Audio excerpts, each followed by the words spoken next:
When you're running your own business, there's so much that you have to learn. And how do you learn it all and how do you implement it as well? Well, one way is to build good habits, and another way is to build good systems. These business books, and there's a whole string of them, are going to help you do that.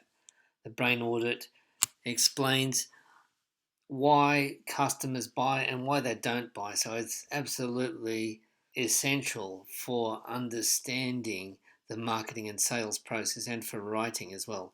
The E Myth protects you from being the technician in your business doing all of the hands-on work. If you do that, you're really just building a job for yourself instead of building a business. The Business of Expertise, what an extraordinary book by David C. Baker. This one really shows you how to see yourself as a professional, as an authority business, even with a tiny firm, even if you're a solopreneur or have got just one or two people in the firm.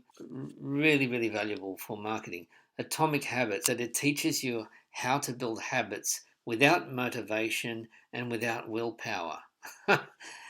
Step by step. Absolutely life changing and not just within business. The Prosperous Coach is very much a coaching book. Will help you, especially if you are mentoring or coaching somebody.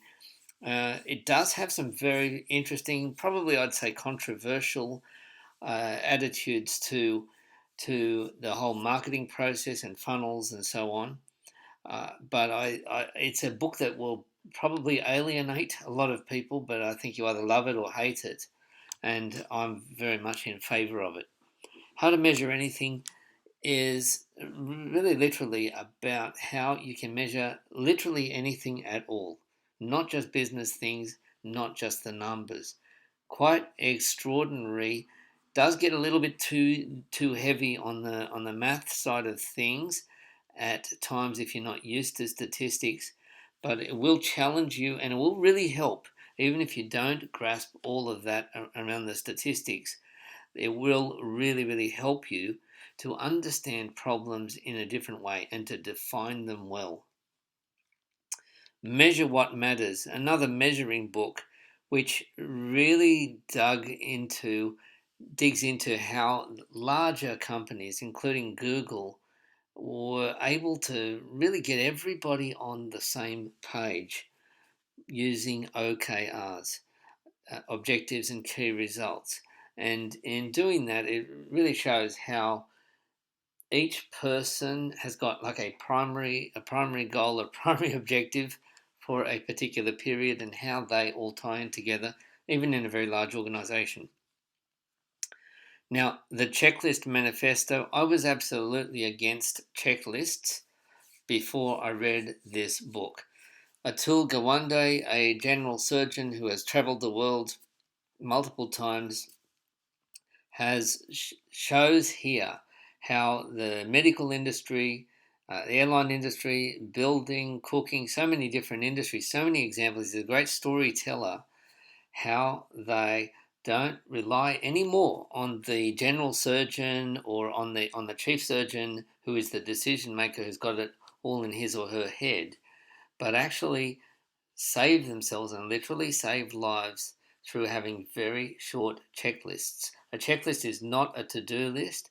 Having read this book, I was a complete convert, and it eliminated all of those fears that I had around checklists and um, around life being too rigid and too regimented.